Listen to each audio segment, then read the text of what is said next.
সেই কাদা পুরো সেই মাল। কোন এলাকার মাছ এটা? এলাকা বরিশাল। বরিশাল। এখানে পাথর কাটা কত করে বলে? 1800 কম। রেগুলার আছে 1500। এটা কি 1 কেজি নিচ্ছে না? 1 কেজি অল্প পড়ে।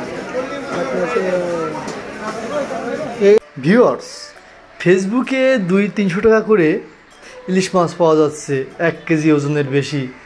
আর বাজারে গেলে সেসব মাছ 1 কেজি ওজনের মাছ আপনার 1700-1800 টাকা করে কেজি।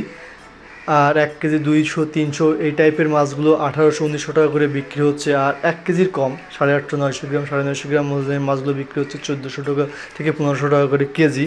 আর 500-600 গ্রামের মাছগুলো বিক্রি হচ্ছে 1000, 1100-1200 টাকা করে। মাছের উপর নির্ভর করে, ভালো মন্দ তো থাকে, সেই উপরে নির্ভর করে। তো ভিউয়ার্স, আমরা কিন্তু ফেসবুকে দেখছি যে আসলে অনেক কম, কিন্তু না, বাজারে গেলে সম্পূর্ণ ব্যতিক্রমী। কিন্তু আমরা বাজারে যে ইলিশ মাছ কিনবো কোনো রকম প্রতারকের কাছ থেকে কোনোভাবে প্রতারিত হব না।